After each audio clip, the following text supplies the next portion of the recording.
Ils illuminèrent le grand siècle, le siècle du roi Soleil, ce que nous nommons les artistes, poètes, musiciens ou peintres. Ils s'appelaient Racine, Molière, Lully, La Fontaine et Boileau.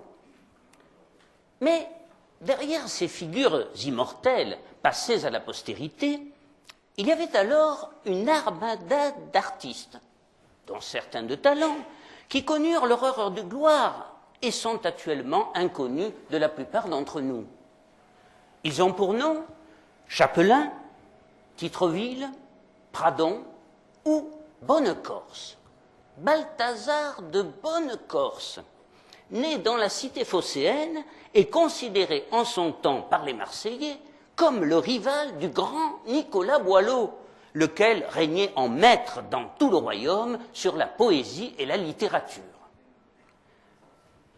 Peu d'entre vous, sans doute, connaissent Balthazar de Bonnecorse, tant sa vie que son œuvre, et je vous propose donc, si vous le voulez bien, de le découvrir aujourd'hui. Nous sommes en l'an de grâce 1660, tandis que Nicolas Boileau, 15e enfant de Gilles Boileau, greffier à la grande chambre du Parlement de Paris, après des études de droit puis de théologie à la Sorbonne, qui ne seront pas couronnées de succès, se consacre tout entier à sa véritable passion, la littérature, et rédige avec succès ses premiers écrits dans le genre poésie satirique. À Marseille, la foule en liesse et en pleurs se mêle au rire. Fenêtres et balcons plient sous des grappes humaines. Des myriades de fleurs multicolores jonchent le sol et tapissent les maisons. Des enfants, portant des banderoles blanches et bleues aux couleurs de la ville, s'avancent timidement à la rencontre du jeune souverain Louis XIV, qui entre en grande pompe dans la cité phocéenne ce 2 mars 1660. Il venait de mater de façon vigoureuse la ville en rébellion depuis 13 ans contre l'autorité royale. Mais les Marseillais ont toujours aimé recevoir les têtes couronnées, et même si celui, qui n'était pas encore le roi Soleil, n'avait pas été tendre avec eux, et s'apprêtait d'ailleurs à mettre en chantier le fort Saint-Nicolas, destiné par-dessus tout à les tenir en respect, ils lui réservèrent un accueil fastueux. Le roi reçut l'hommage des consuls, et au son des canons, des tambours et des trompettes, il pénétra en carrosse par la porte royale, suivi d'un nombreux cortège, dont sa mère, son frère et le rusé cardinal de Mazarin. Paul Forciat de Pile, viguier de Marseille et gouverneur du château d'If, lui présenta les clés d'or de la ville sur un plat d'argent.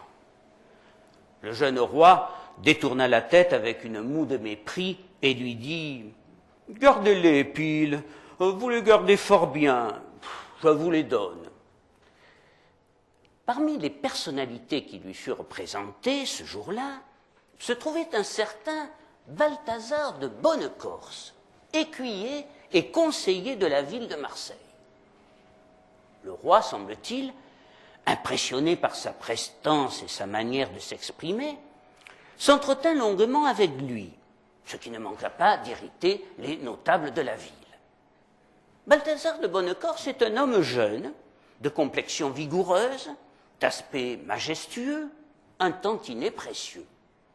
Il porte une perruque bouclée, des habits brodés ornés de dentelles rouges, des rubans multicolores ornant son haut de chausse et ses bottes, l'épée et la dague au flanc.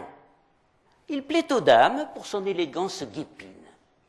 Son visage est ouvert, son abord fort aimable, son regard doux, caressant, timide, mais le grand nez et la bouche parfois serrée, durs, quoique sensuels, préviennent qu'il ne faut pas s'y fier et qu'il ne manque pas de volonté et de persévérance. Il est né à Marseille en 1631, tout près de l'emplacement de l'actuelle église des Chartreux, dans le quartier qui portait alors le nom de Marie-Madeleine, ainsi baptisée à cause d'une chapelle dédiée à la Sainte et construite au XVIe siècle sur l'emplacement de l'actuel carrefour des 5 avenues. Sa famille, dont les ancêtres d'origine florentine s'étaient établis en Provence au XVIe siècle, est aisée et estimée par tous. Parmi ceux qui se distinguèrent particulièrement par leur altruisme et leur humanité, se trouvait Julien Bonnecorse, qui fut nommé en 1523 receveur général des finances des pays de Provence.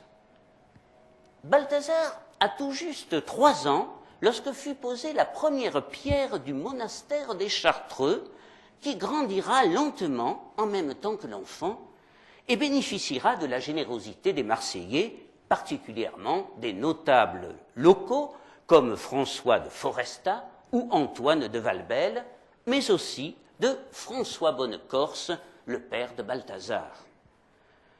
Les Bonnecorse avaient pour arme d'azur à un lion d'or serrant entre ses pattes une fleur de lys de même. Lorsque Louis XIV fera entreprendre des recherches sur la noblesse française, l'appartenance des Bonnecorse à la noblesse ne fut pas reconnue.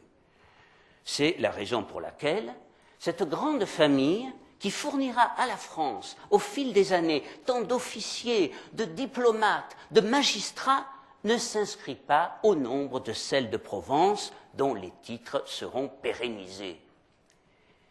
François Bonnecorse assurera à son fils de solides études au Collège des Pères de l'Oratoire. Il imaginait pour lui une carrière dans le négoce qui, dans une ville comme Marseille, avait toutes les chances d'être brillante. Mais dès son plus jeune âge, Balthazar se révéla plus enclin à la rêverie et à l'observation de la nature qu'aux froides réalités du commerce. Il n'était pas attiré non plus par le métier des armes, autre possibilité envisagée pour lui, par son père, car il appréciait trop la vie sous toutes ses formes et il détestait la violence. Au lieu de jouer à la guerre comme les garçons de son âge, il préférait flâner dans le jardin familial et passer des heures à examiner avec ravissement la faune et la flore qui lui inspiraient de petits poèmes pleins de fraîcheur et de naïveté. Il sera plus tard un admirateur inconditionnel du célèbre botaniste aixois Joseph Tournefort. Force est de constater que le petit Balthazar ne manifestait donc guère d'enthousiasme pour les projets paternels le concernant, même s'il ne voulait rien laisser paraître pour ne pas faire de la peine à ses parents qu'il adorait. Mais son père n'était pas dupe. En fin de compte, il eut la sagesse de ne pas le forcer à exercer une activité qui ne lui plairait pas. Et finalement, la vie de Balthazar suivra un chemin parallèle. Il s'intéresse en effet à l'administration de la cité. Et tout naturellement, c'est vers celle-ci qu'il va s'orienter. Il sera très apprécié dans les diverses fonctions qu'il occupera au sein de la ville de Marseille. Durant la révolte des Marseillais contre l'autorité centrale, menée par le fougueux Niorzel, Balthazar de Bonnecorse reste fidèle au roi, mais il prône l'apaisement. Il sera toujours un homme de conciliation. Il reste fidèle au roi, certes, mais il regrette cependant certaines exactions commises par ses soldats, sous la houlette du duc de Mercœur, gouverneur de la Provence, ainsi que les potences dressées dans la ville. Et il s'indigne publiquement. Mais pourtant, n'est-ce pas à ce prix que les Marseillais acceptèrent leur appartenance au royaume de France? Le 5 mars 1652, il épouse Anne Gardane, fille d'un bourgeois de Marseille. Le contrat de mariage est signé devant maître Rampal, notaire royal. Il est alors, depuis 1 an, écuyer et conseiller de la ville de Marseille. Les importantes modifications apportées par Louis XIV dans les institutions municipales lui feront perdre toutefois cette fonction en 1661. En échange, il recevra la capitainerie de Saint-Jean. Il faut préciser que depuis le début du XVe siècle, Marseille était divisée en 4 quartiers principaux, à savoir d'est en ouest, Blanquerie, Cavaillon, Cordeville, Saint-Jean. La charge de ce qu'on appelait le capitaine de quartier n'était dévolue qu'à des citoyens jouissant d'une bonne situation sociale et d'une certaine notoriété. Par ailleurs, le capitaine de quartier était très proche des Marseillais et généralement populaire. Bonnecorse aimait beaucoup les gens. Il était pourvu d'une sagesse naturelle et d'une intelligence extrêmement lucide. Fort courtois, il accueillait chacun avec énormément de bienveillance et de gentillesse, et on peut dire que sa gentillesse d'ailleurs, comme sa générosité, ravissait tous les cœurs. Il est des capitaines de quartier dont les noms passeront à la postérité. Je pense en particulier à quelqu'un que vous connaissez tous, le chevalier Rose, qui s'illustra lors de la terrible peste de 1720. Bonnecorse ne fut pas confronté pour sa part à un événement aussi dramatique, mais sans doute aurait-il fait preuve de la même détermination et du même dévouement dans des circonstances similaires.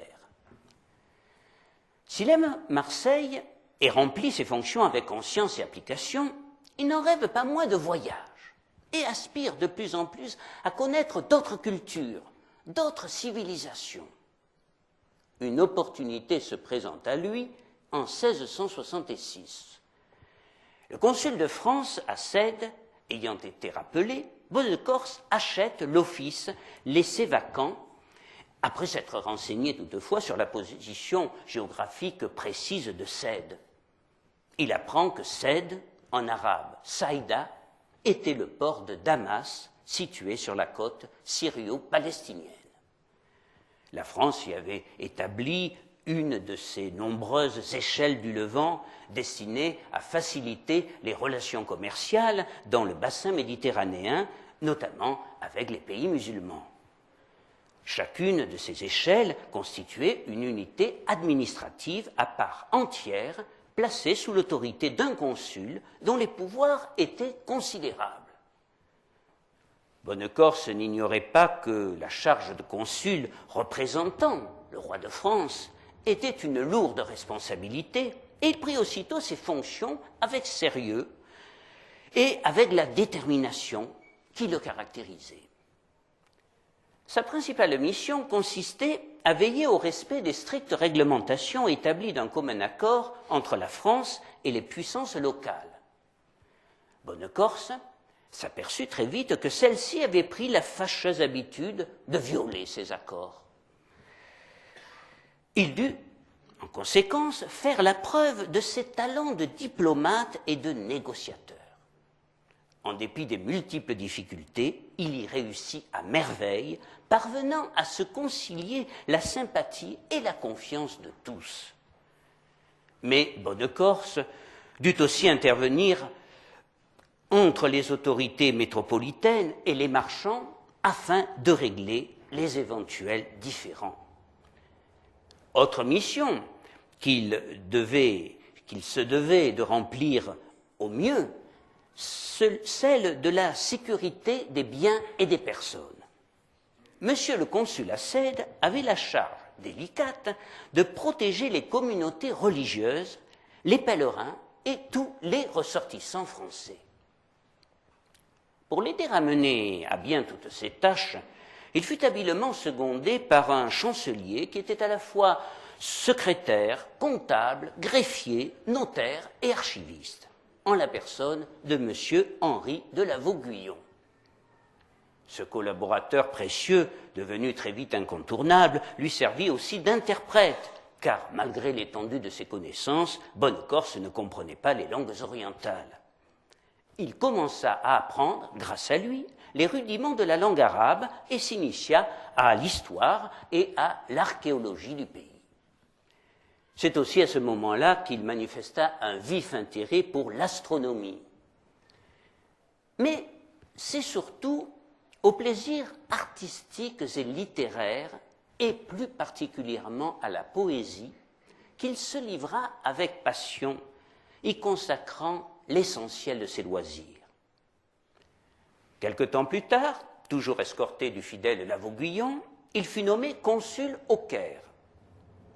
Notre consul-poète en profita pour effectuer un pèlerinage au lieu saint qui allait l'inspirer grandement puisqu'il rédigea en vers une relation de ce voyage qui, malheureusement, n'est pas parvenue jusqu'à nous. Anne, son épouse, malgré les dangers inhérents à une telle expédition à cette époque, était à ses côtés. La petite caravane partit de Cède le 19 décembre 1667 et se rendit au lac de Tibériade, puis à Nazareth, et se lança même à la conquête du mont Tabor. Les pèlerins visitèrent ensuite Saint-Jean d'Acre, le mont Carmel, les ruines de Tyr, et malgré quelques avatars, l'expédition fut menée à bien et tous les participants emmagasinèrent des souvenirs inoubliables. Par ailleurs, ce voyage mémorable aiguisa la plume du consul poète. Outre la description poétique de ce voyage, il composera au Caire La montre d'amour, ouvrage de madrigaux accompagnant l'envoi d'une montre et prescrivant l'emploi précis de chaque heure du jour. Le thème principal de cet ouvrage était l'amour, thème éternel et incontournable des poètes et des romanciers, qui lui inspira également un recueil de maximes publié quelques années plus tard sous le titre « L'amant raisonnable ». Voici un petit poème sur l'amour dans lequel Balthazar de Bonnecorse se fait en quelque sorte conseiller des cœurs. Ô amour dur et sauvage, certes qui te rend hommage se met en cruel servage, et il se peut bien attendre que par là deuil et dommage lui viendront. C'est l'avantage que tu rends au las courage qui se fait par toi surprendre.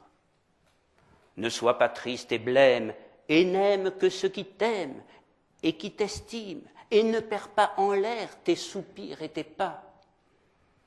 Et c'est ainsi, mesdames, messieurs, que notre consul marseillais allait entrer dans la République des lettres. Ah, la République des lettres, enfin ce que l'on appelait alors la République des lettres.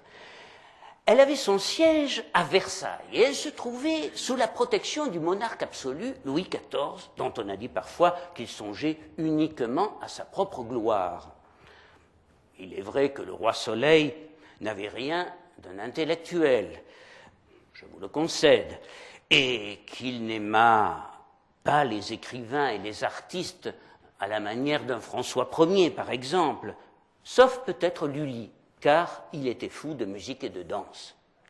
Mais il possédait un instinct presque infaillible qui lui révélait la valeur d'un homme, et surtout, il avait aussi une esthétique.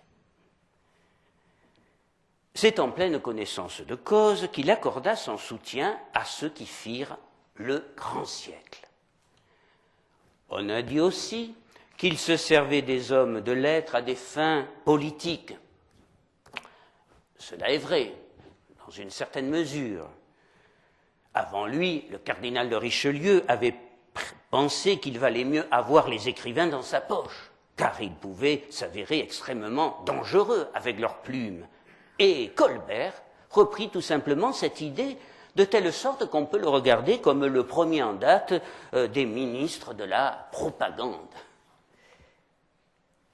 Mais il faut bien dire que sans cette politique, la plupart de nos grands auteurs et de nos grands artistes à cette époque seraient restés dans l'anonymat ou ne se seraient jamais exprimés. Le roi prit l'habitude de se faire établir régulièrement une liste de pensions destinée à aider les écrivains et les artistes. C'est Jean Chapelain, considéré alors comme le plus considérable des poètes du temps, et aujourd'hui bien oublié, qui rédigeait cette liste qui allait, en 1670, de Mézeray, historiographe de Sa Majesté, 3000 livres, à un jeune débutant, Racine, 600 livres. Ces pensions, remises en des bourses de soie, ne l'étaient pas à fond perdu. Les bénéficiaires s'engageaient tacitement à devenir les trompettes des vertus du roi. Ménage fut à peu près le seul à refuser le marché. De retour à Marseille, en 1670, après son long périple au Moyen-Orient, Bonnecorse était bien loin de ses préoccupations mercantiles, mais il n'était pas, il faut bien le reconnaître, indifférent au succès, à défaut de gloire. S'il écrivait, c'était d'abord par plaisir, évidemment, mais aussi dans l'espoir bien légitime d'être lu et d'être apprécié. Mais alors que dans les domaines voisins de la musique, du théâtre, de la peinture, fleurissent des productions de haute qualité, la littérature semble être le parent pauvre. Si l'on en croit Mademoiselle de Scudéry, Marseille est en quelque sorte pour elle un exil culturel. La bonne société de la ville lui apparaissait bien brutale dans les comportements, dans ses comportements comme dans son langage. Il faut rappeler tout de même que dans la vie quotidienne, la grande majorité de la population s'exprime alors en provençal, mais un provençal du littoral, teinté d'influences méditerranéennes.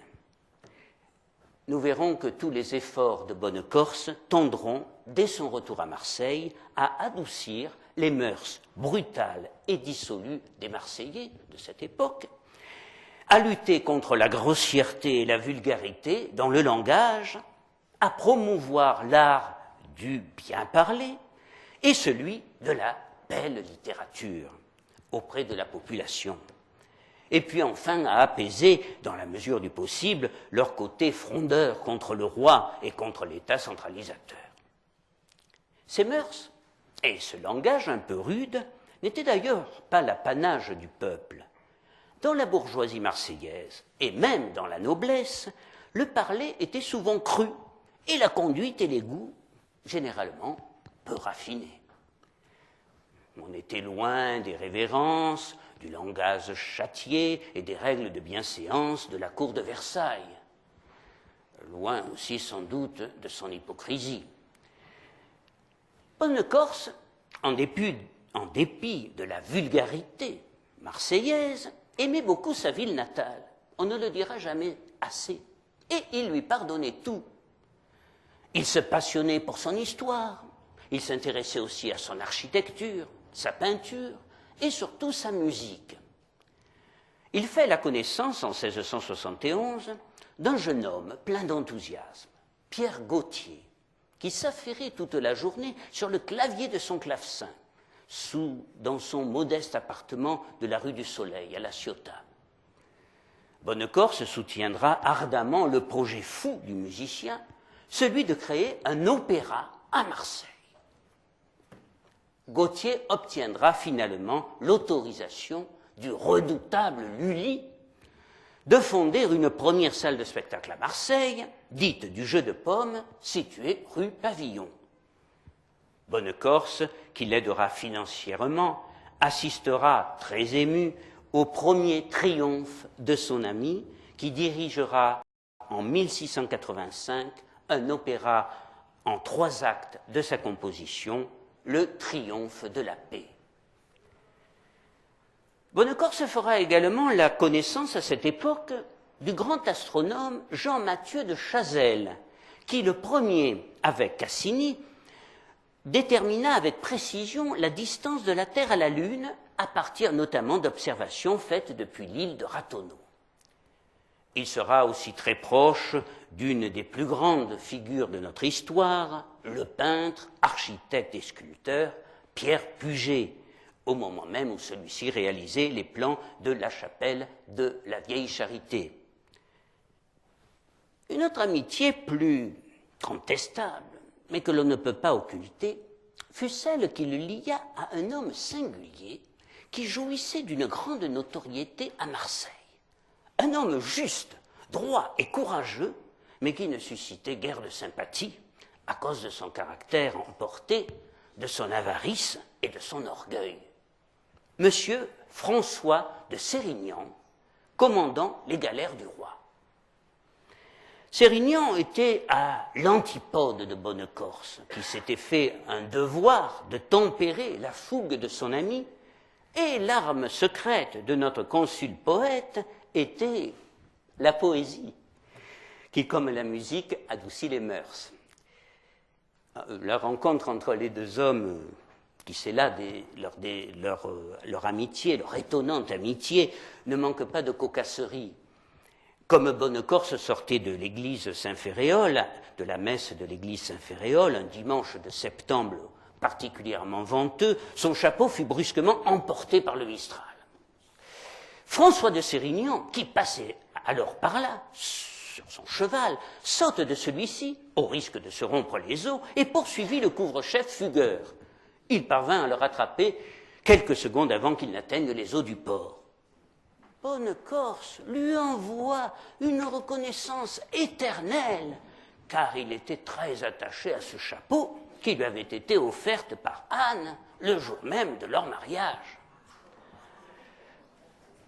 Il semble peu probable, voyez-vous, que Bonnecorse ne soit parvenu à convertir à la poésie son impétueux ami. En tout cas, il était le seul qui pouvait se permettre de critiquer ses décisions.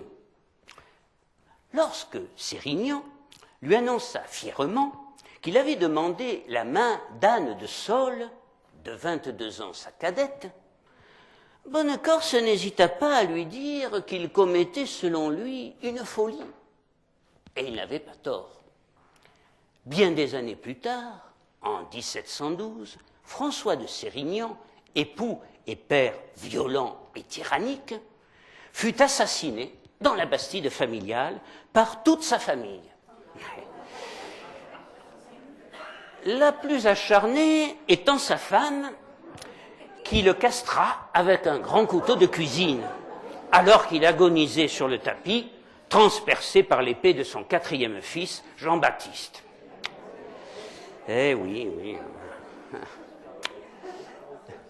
Mais retrouvons à présent Balthazar de Bonnecorse alors qu'il se livre à l'un de ses plus grands plaisirs, qui était tout simplement de flâner sur la Canebière. La célèbre artère venait tout juste de prendre son nom définitif, issu, comme vous le savez, du provençal caneb, chanvre. Donc flâner sur la Canebière ou encore déambuler nonchalamment sur les rives du port ou mouiller les magnifiques galères, dont le nombre atteindra 41 en 1692. La possession d'une importante flotte de galères était, selon Louis XIV, une nécessité pour démontrer à tous sa toute-puissance et celle de la France. Bonnecorse conversait à bâton rompu avec les Marseillais de toutes conditions sociales qu'il croisait. Si, comme on l'a vu, il n'aimait guère les mœurs et le langage de nombreux Marseillais, il appréciait leur bon sens et leur franc-parler. Le voici qui salue à présent l'intendant Brodard, qui règne sur cette ville dans la ville qu'était l'arsenal des galères. Bordé sur toute sa longueur par un mur qui s'avançait à l'est jusqu'à la hauteur de l'actuelle place de la Bourse, l'arsenal constituait à lui tout seul une véritable cité grouillante de vie et d'activité. Le corps des galères comportait 20 000 hommes, répartis en 12 000 forçats, dont les conditions de vie étaient particulièrement épouvantables, 5 000 matelots et soldats, 1 000 sous-officiers et 2 000 officiers d'épée, 200 officiers de plume, commis et écrivains, 300 maîtres ouvriers et compagnons et environ 2 500 manœuvres saisonniers. Cela représentait, c'est énorme, vous allez le voir, plus du quart de la population de Marseille, qui comptait alors 45 000 habitants aux environs de 1660, lors du début de la construction du Fort Saint-Nicolas, et qui comptera 75 000 habitants en 1720, à la veille de la Grande Peste. À l'image de la ville bigarrée et hétéroclite Le port grouille de vie et d'agitation. C'est le royaume des boutiquiers, des pêcheurs, mais aussi des porteurs de la compagnie de messagerie de chaises de poste, des jongleurs et des avaleurs de feu. Le long des quais se côtoient, le plus naturellement du monde, les tricornes empanachées des officiers de la royale, les bonnets rouges des forçats, les coiffes serrées des belles dames, la bourguignotte ou le morion des soldats, les chapeaux étranges des femmes de galériens en visite. On ressent partout cette singulière atmosphère de mort, de souffrance, de vice, de combinaisons sordides, mais aussi de fêtes, de charité et de fraternité. Les galériens sont terriblement présents tout autour de l'arsenal. En hiver, durant la période de désarmement, ils avaient la faculté de brocher, c'est-à-dire de tricoter des bas, occupation universellement répandue parmi eux. Et ils pouvaient également exercer différents petits métiers dans ce que l'on appelait les baraques, sorte de petites cahutes édifiées le long du quai de l'Arsenal. Tous les voyageurs l'ont noté avec le même étonnement que Claude Jordan en 1695 dans ses voyages historiques de l'Europe. Les esclaves ont à Marseille, le long du port, de petites boutiques de barbiers et de fripiers, semblables à celles du Pont-Neuf à Paris, où ils vendent toutes sortes de linges, bases et autres hardes. Ceux qui ont cette permission, ils sont enchaînés dès le matin et savent qu'ils doivent donner par jour ce qu'ils doivent donner par jour à leur officier. Ah, il y en a d'autres qui forment des bandes de violons, de trompettes, hautbois et autres instruments, qui tous enchaînés ensemble et suivis d'un soldat vont dans les cabarets et autres maisons divertir ceux qui veulent leur donner quelque chose. Beaucoup sont turcs avec une grosse moustache noire et une seule mèche au sommet d'un crâne rasé. Parfois, les forçats parvenaient à se faire embaucher durant l'hivernage, soit au domicile des officiers ou fonctionnaires des galères, soit même chez des particuliers, vous et moi. Bonnecorse utilisait les services de l'un d'eux, originaire des monts de Tlemcen, et qui se prénommait Ali. L'homme très habile excellait dans tous les petits travaux domestiques. Des liens cordiaux s'étaient rapidement créés entre eux. Grâce aux leçons de son ami Henri de la Vauguyon, Bonnecorse avait appris l'arabe et le turc, et il conversait en arabe avec Ali.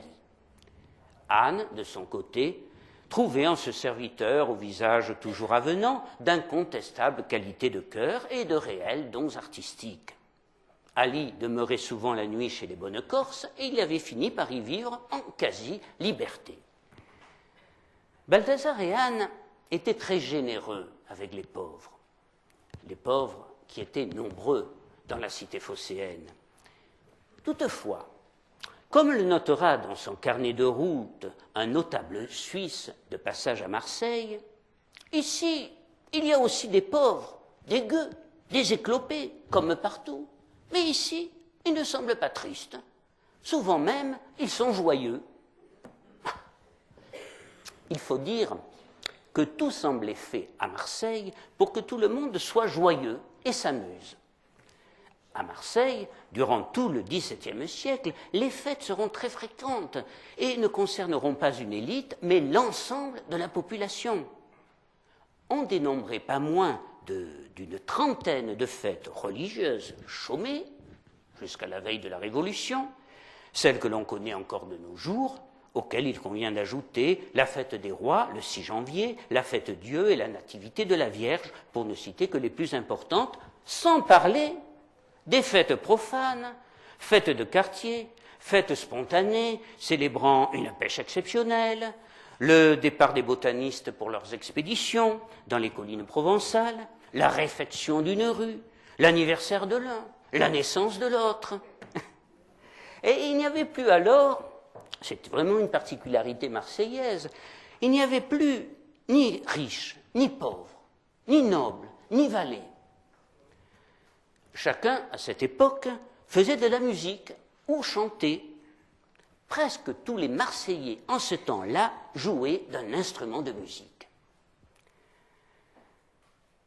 Même s'il mit fin à sa carrière diplomatique en 1670 pour se consacrer à la poésie et à la gestion de sa ville, Bonnecorse continua à exercer à plusieurs reprises ses talents de conciliateur pour résoudre les tensions entre la France et les pays musulmans. Il entretenait d'excellentes relations épistolières avec le dey d'Alger, qui lui furent fort utiles lors de l'affaire Renard. Le 4 octobre 1678, le poète et auteur dramatique Jean-François Renard, qui, après un voyage à travers l'Italie, s'était embarqué à Gênes sur un bâtiment anglais en partance pour Marseille, fut capturé avec tout l'équipage par des corsaires algériens, conduit à Alger et vendu au marché comme esclave. Renard, qui possédait d'incontestables dons culinaires, fut nommé cuisinier par le prince qui l'avait acheté. Son excellente cuisine, mais aussi sa bonne mine et ses aimables manières, lui conquirent le cœur des favorites de son maître. Et ce qui devait arriver arriva. Découvert, il fut aussitôt livré à la justice, et il allait être puni selon les lois qui voulaient qu'un chrétien trouvé avec une musulmane expie son crime par le feu ou se fasse mahométan. Pour le poète, qui aimait la vie ardemment, le choix ne créait aucun problème de conscience. Cependant, en France, cette affaire commença à prendre de l'ampleur. Bonnecorse, ému par le sort de Renard, intervint auprès du dey d'Alger et adressa par ailleurs une somme importante au consul d'Alger, au consul français à Alger, le père Levaché, afin de participer au rachat de l'infortuné poète. Arraché à la fois au supplice, à l'esclavage et à la passion dévorante des femmes du harem, Renard débarqua à Marseille en 1681 et fut chaleureusement accueilli par Bonnecorse, qui venait d'être élu premier échevin de la ville. Bonnecorse remercia le dey d'Alger pour ses efforts afin de résoudre pacifiquement cette affaire. Mais 4 ans plus tard, l'irascible Duquesne, le lieutenant général de la flotte française, eut la malencontreuse idée d'aller bombarder Alger en représailles aux actions de piraterie de certains chefs arabes. Mais Omorte, le nouveau dey, ne put contenir sa colère et s'écria que sa vengeance serait terrible. Il fit arrêter le consul de France, le père Levaché, qui l'accusa de trahison et le somma, s'il voulait être relâché, d'embrasser la religion musulmane. Contrairement à Renard, le père Levaché, sans faiblir, répondit qu'il était prêt à mourir pour sa foi et pour sa patrie. « Si tu refuses, s'écria alors Mesomorte, tu périras attaché à la bouche d'un canon. » Et quelques jours plus tard, n'entendant pas se déjuger, il fit attacher le malheureux à la bouche d'un canon. Toutefois, aucun de ceux qui étaient là, Turcs, Algériens ou Juifs, n'osèrent avancer la mèche allumée à la main pour mettre le feu à la pièce et envoyer dans l'éternité le père Levaché, qui depuis 15 ans avait su se faire aimer et vénérer par tous. Finalement, c'est un renégat italien qui accepta de faire l'office du bourreau et les yeux baissés, en tremblant, il mit le feu à la charge. Une détonation formidable retentit et les membres déchiquetés du consul martyr, lancés dans l'espace, viennent retomber en débris sanglants sur le pont d'une des galiotes françaises où les marins bretons, horrifiés, se signent pieusement.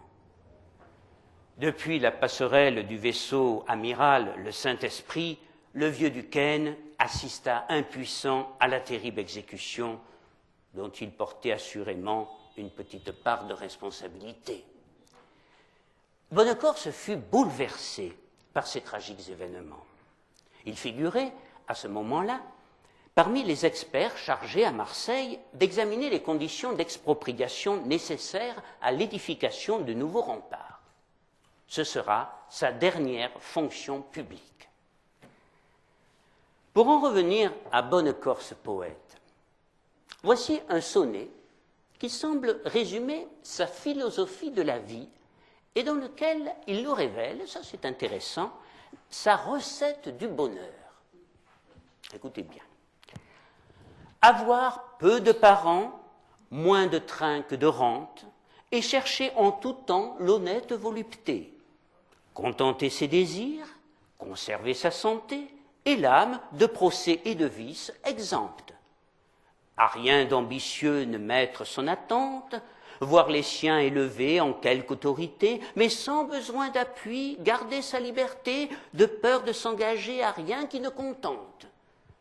Pour son repos, n'avoir ni maîtresse ni magistère, ne voir que par rencontre ou la cour ou le roi, ne savoir point mentir, mais bien garder sa foi, ne vouloir être plus que ce que l'on se voit être, avoir l'esprit purgé des erreurs populaires, porter tout le respect que l'on doit au mystère, n'avoir aucun remords, vivre moralement, posséder le présent en pleine confiance, n'avoir pour avenir crainte ni espérance, font atteindre un jour le bonheur doucement.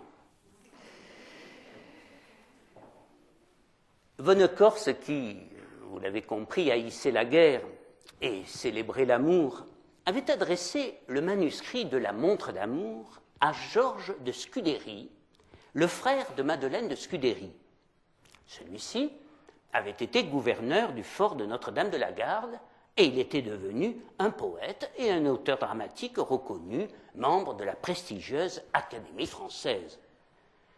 À la lecture du manuscrit, il ne put contenir ses larmes et livra illico la Montre d'amour à l'impression. Le livre sortira d'abord à Paris, des presses du célèbre libraire Claude Bardin. Son succès fut immédiat. Ce réquisitoire sans complaisance contre la rudesse et la grossièreté des mœurs et le mauvais goût dans le vocabulaire remporta tous les suffrages, en particulier dans les salons parisiens. Il faut dire qu'il appartenait à un genre, la préciosité, qui était encore très prisée, notamment chez Madeleine de Scudéry, une des plus spirituelles et plus judicieuses filles qui soit en France, à en croire Chapelain. À Marseille, Madeleine de Scudéry était très appréciée à cause de sa poésie, pleine de familiarité, de finesse, mais aussi d'ironie, comme on peut le constater, par exemple, dans ce court poème datant de 1653, intitulé « Contre Job autrefois », qui étonne par son manque d'indulgence envers son propre sexe. Contre Job autrefois, le démon révolté lui ravit ses enfants, ses biens et sa santé. Mais pour mieux l'éprouver et déchirer son âme, savez-vous ce qu'il fit ? Il lui laissa sa femme.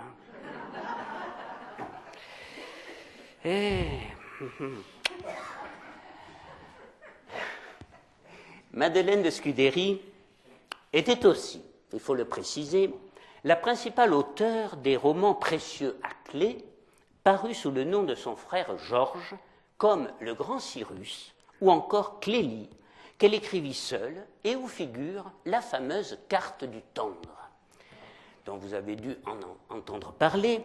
C'était un plan symbolique des étapes de l'amour, mais aussi symbole des embûches multiples que doit affronter l'amour précieux et emblème d'une société dont l'éblouissante Ninon de l'Enclos constituait alors le plus beau fleuron.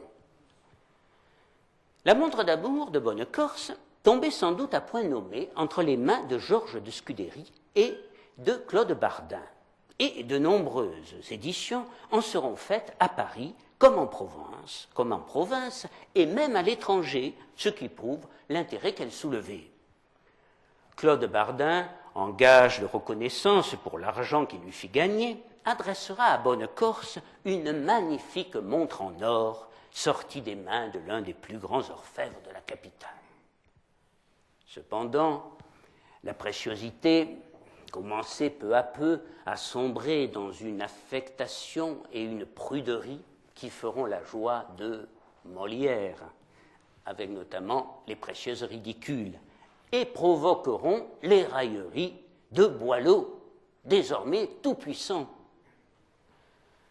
Depuis ses premiers écrits, les satires, inspirées de celles d'Horace et de Juvénal, et qui obtinrent un succès considérable dans les années 1660, le redoutable Boileau, critique impitoyable de la société, ne ménageait pas ses contemporains, au point que son ami, l'abbé Charles Cottin, lui reprochera publiquement son manque de tact et sa malveillance, tout particulièrement envers les poètes. Mais Boileau resta droit dans ses bottes, n'en déplaise à ses détracteurs. Le législateur du Parnasse allait ainsi entrer dans la vie du poète marseillais et, d'une certaine façon, en changer le cours. Boileau assimila très vite Bonnecorse à la cohorte des auteurs dont il n'appréciait pas les ouvrages, sans avoir toujours pris d'ailleurs le soin de les lire.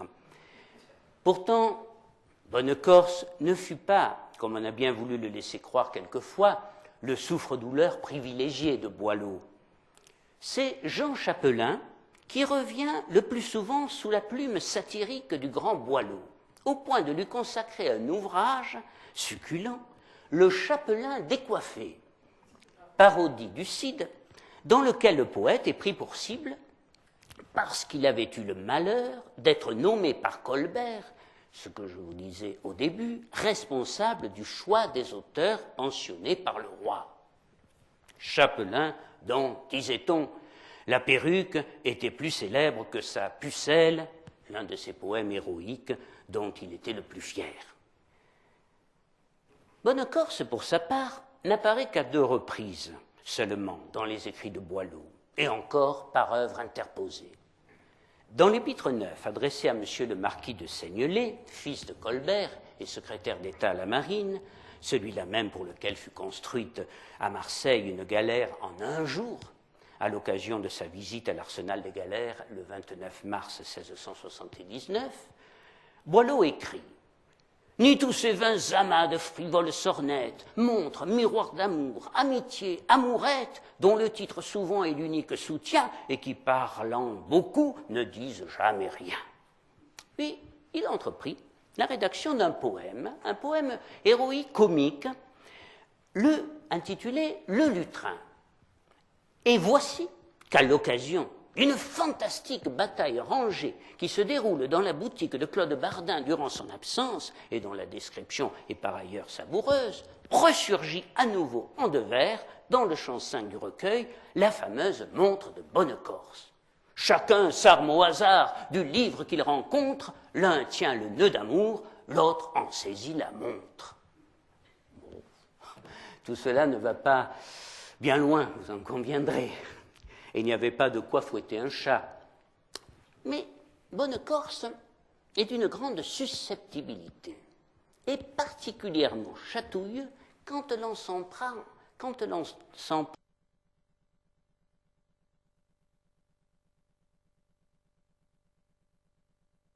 à son bébé, je veux dire à sa montre. Profondément blessé dans son amour-propre, il n'entend donc pas laisser courir l'affaire. Toutefois, au lieu de répliquer comme ceux qui partageaient son sort par des libelles ou des propos injurieux, il décida de se placer sur le propre terrain de son adversaire et de répondre à la satire par la satire. Bonnecorse va donc écrire tout simplement une parodie du lutrin qu'il intitulera Lutrigo. Lorsqu'il annonce solennellement son projet à Marseille, tous applaudissent. Les Marseillais, qui se sont toujours sentis peu ou prou écrasés par Paris, et en particulier depuis la reprise en main de la ville par Louis XIV, comme ils s'étaient rassemblés auparavant derrière Pierre Gautier contre Lully, se retrouvent unis et déterminés autour de leur consul poète. Boileau devint alors, en quelques jours, la cible privilégiée des Marseillais, Des libelles commencent à circuler dans la ville, ainsi que des caricatures, parfois féroces. Les Marseillais brocardent allègrement cet impudent qui, sous couvert de sa notoriété, se permet de se moquer d'un grand poète marseillais. Bonnecorse et Anne, surpris et émus par ce soutien inattendu de l'ensemble des Marseillais, tentent de calmer l'ardeur de leurs partisans. Mais cette incroyable mobilisation réconforte le poète blessé et surtout le conforte dans sa détermination. Comme on a pu le constater, d'après ce que l'on sait de sa vie, Bonnecorse n'était pas doté d'un caractère violent et belliqueux, mais il était révolté par l'injustice sous toutes ses formes, et il considérait les attaques de Boileau contre lui et contre la préciosité comme injustes. Il considérait que l'action de mademoiselle de Scudéry et des beaux esprits qui fréquentaient son salon, ainsi que celui de son frère, Georges, avait été bienfaisante, et il ne se privait pas de le dire à Marseille. Sa plume ne sera pas agressive, ce qui ne convenait pas à son tempérament. Elle sera seulement caustique et appuiera particulièrement là où ça fait mal. Par ailleurs, pour composer son poème, Bonnecorse allait changer sensiblement son style. L'acteur principal ne sera autre que Boileau lui-même, peint sous les traits de Lutrigo. Le résultat est savoureux. Le poème de Bonnecorse est un petit bijou qu'il faut absolument avoir lu. L'humour est fin et subtil, les vers gracieux, le ton délicat et léger. L'action se déroule sur le mont Olympe, où les muses sont assemblées pour célébrer une fête en l'honneur du dieu Apollon.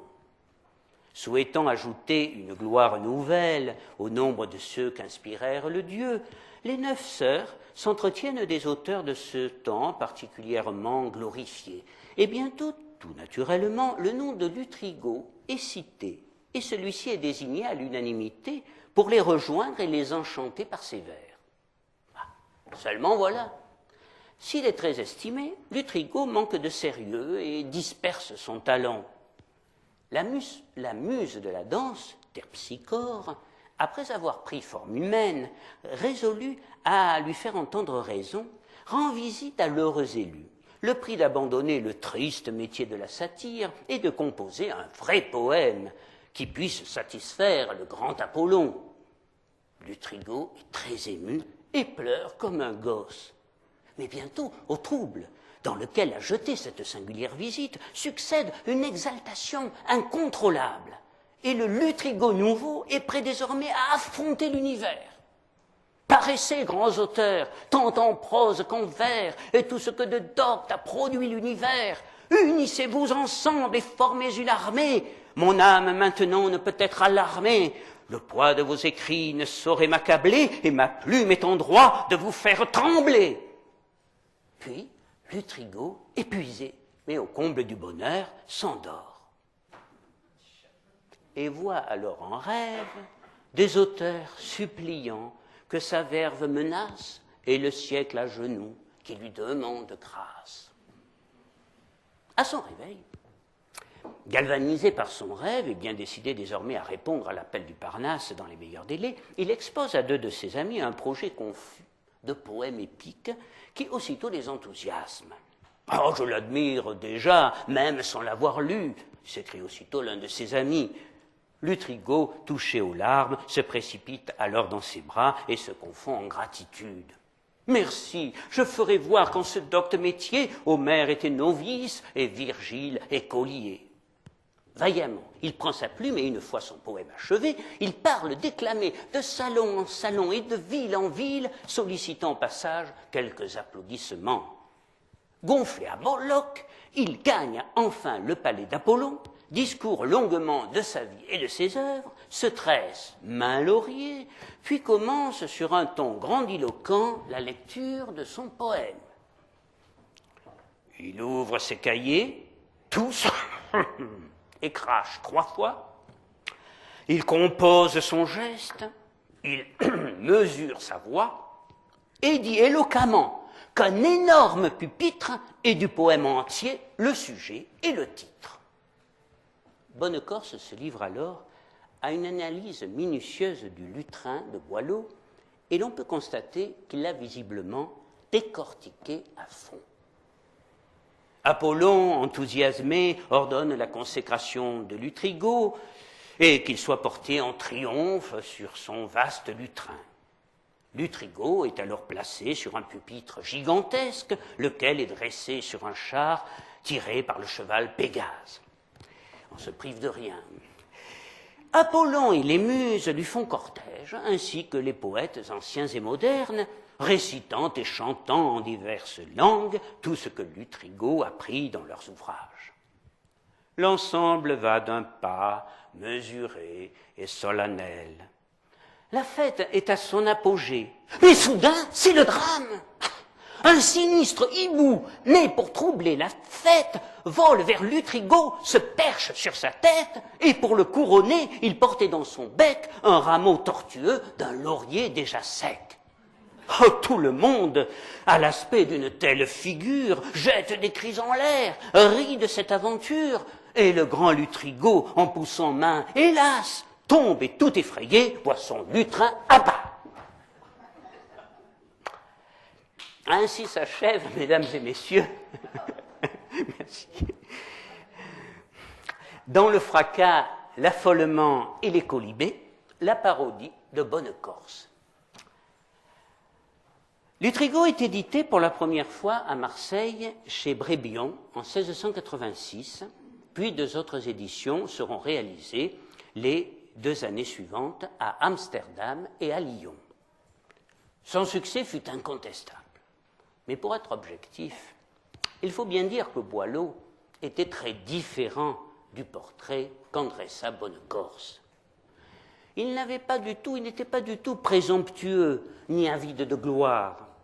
Mais il faut dire aussi que Bonnecorse n'était pas non plus le poète pédant, inconsistant et sans aucun talent fustigé par Boileau.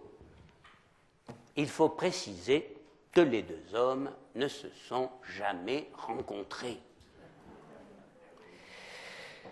Par ailleurs, 20 ans s'écoulèrent entre la parution de La Montre d'amour et Lutrigo, et durant cette période, Bonnecorse remaniera sa première œuvre en y ajoutant La boîte et le miroir de même facture. En 1686, le poète marseillais avait 55 ans, ce qui était déjà, à l'époque, le début de la vieillesse. Boileau, 50 ans. Par bien des traits de caractère, le chantre de la préciosité à Marseille et le père du classicisme se ressemblaient. Bonnecorse était généreux avec ses amis. Boileau avait soutenu et aidé de ses conseils son ami Molière, puis Racine, qui expira, pour ainsi dire, dans ses bras. Toute sa vie fut jalonnée en libéralité si discrète que beaucoup sans doute resteront inconnus. On sait au moins comment il offrit sa pension pour remplacer celle du vieux Corneille qui avait été supprimée.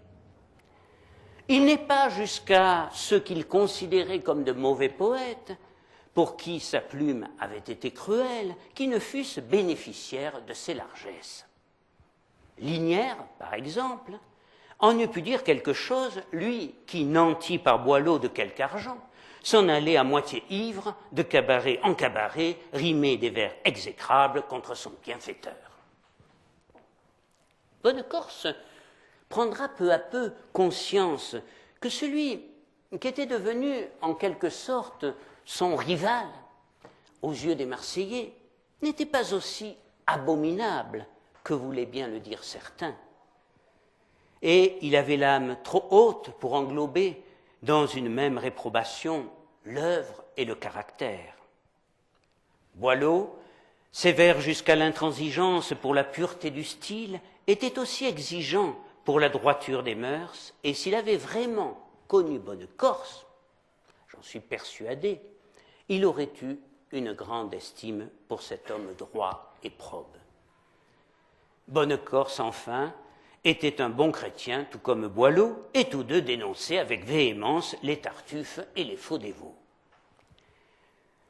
Comment Boileau a-t-il réagi à la publication de Lutrigo? On l'ignore. Mais il semblerait que s'il continua officiellement à décrier ses vers, il prit un grand plaisir à l'humour du poète. Toutefois, il revint à la charge en modifiant le texte de la satire 7 lors d'une nouvelle édition de ses œuvres. Il écrivit « Faut-il d'un froid rimeur défendre la manie ? Mes vers comme un torrent courent sur le papier. Je rencontre à la fois Perrin et Pelletier, Bonnecorse, Pradon, Coloré, Titreville, et pour un que je veux, j'en trouve plus de 1000. » Bonnecorse fut surtout blessé de se trouver, une fois encore, en compagnie de certains individus dont il n'avait jamais lu une ligne et d'autres qu'il n'appréciait pas du tout, comme Jacques Pradon, qui fut un protégé de Corneille pourtant. L'ultime offensive du critique contre le poète marseillais prendra la forme d'un épigramme placé en légende d'une gravure savoureuse où Boileau est représenté un bâton à la main. Venez, Pradon et Bonnecorse, grands écrivains de même force, de vos vers recevoir le prix. Bonnecorse s'était alors fait une raison. Devenu philosophe avec l'âge, il crut plus sage de ne pas relancer la polémique. Ayant bien servi sa ville à travers ses multiples fonctions importantes, il remercia tous ses nombreux amis et prit le chemin de la Bastide familiale de Saint-Loup, la conscience sereine du travail bien accompli. Dans sa paisible retraite, il se consacra entièrement à la poésie et occupera désormais son temps à polir ses œuvres, les perfectionner, les améliorer, et une édition les regroupant paraîtra à Anvers en 1698 sous le titre « Le poète sincère ou les vérités du siècle », poème héroïque comique divisé en 13 discours de 10 chants, les 10 chants étant ceux de Lutrigo. Bien plus tard, en 1720, seront publiées les poésies de M. de Bonnecorse.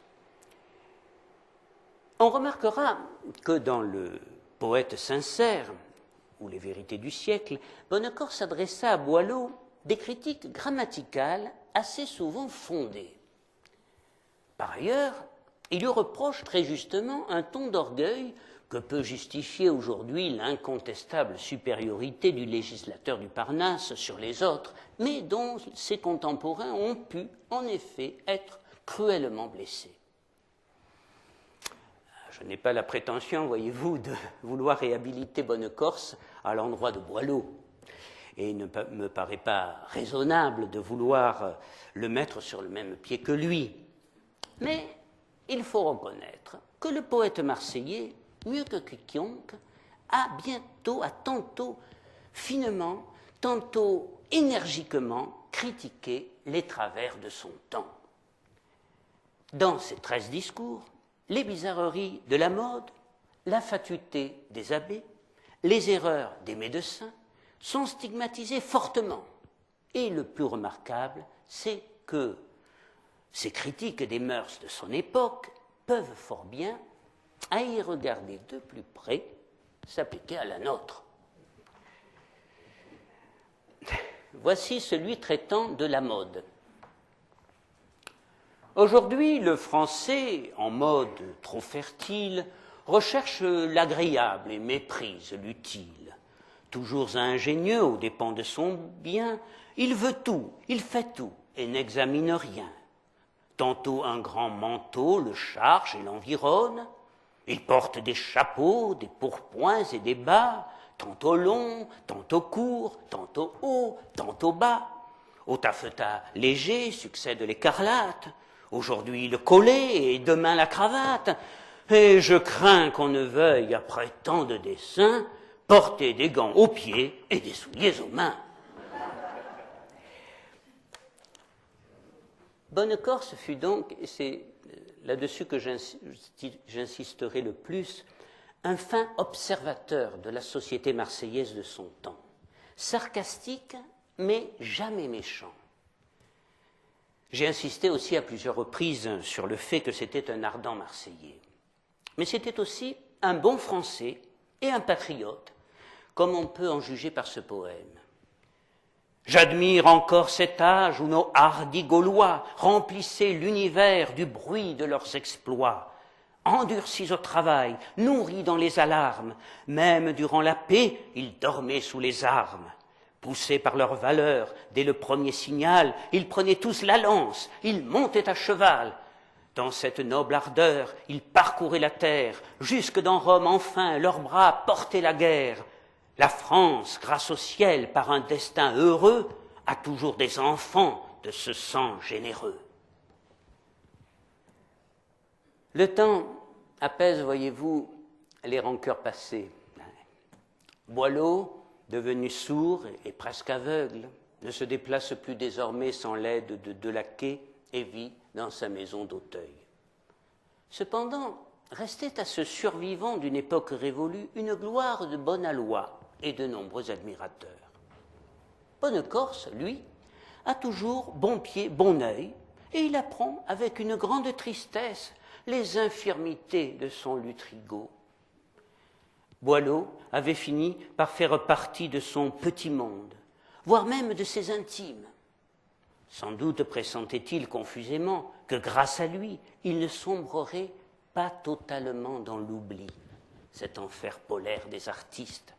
Et n'avait-il pas fait dire d'ailleurs à Boileau-Lutrigo « Et qui saurait sans moi qu'Horace a fait des vers ?» Phénomène assez curieux, à partir de 1702, tout en continuant à écrire des vers, Bonnecorse, le sage, adopta une attitude plus critique, voire même, je dirais, malveillante envers Bonnecorse, le poète, allant presque jusqu'à le renier et privilégiant Bonnecorse, consul de France, puis premier échevin de Marseille, ce qui n'ira pas sans surprendre ses meilleurs amis et Anne elle-même. Plus que mes vers, dira-t-il un jour au fidèle Lavauguyon, c'est plus vraisemblablement mon action en tant que consul représentant le roi de France et que premier échevin de ma chère ville que les Marseillais retiendront. En 1706, Balthazar de Bonnecorse meurt paisiblement à l'âge de 75 ans, entouré de son épouse, ses deux fils, Louis et Charles, et de sa fille, Catherine. Malgré ses multiples infirmités, son rival, Boileau, ne rejoindra le consul poète, au paradis des poètes, que 5 ans plus tard. Mais on peut toujours voir son crâne, ceux qui peuvent être intéressés, qui est exposé à Paris, au musée de l'Homme, place du Trocadéro, donc si ça vous intéresse. À Marseille, étonnante coïncidence, si l'on se souvient de l'intérêt que portait Bonnecorse à l'astronomie, le jour même de sa mort, une éclipse de lune, d'une durée dépassant 1 heure, était observée dans la cité phocéenne. De Ratonneau, des minimes ou encore de la tour astronomique, des observations essentielles allaient permettre d'avancer sensiblement dans un domaine encore mystérieux, celui de l'astronomie. Qui sait si Balthazar de Bonnecorse n'a pas quitté ce monde les yeux fixés sur l'astre enchanteur qui inspira tant de poètes. Je vous remercie, mesdames et messieurs.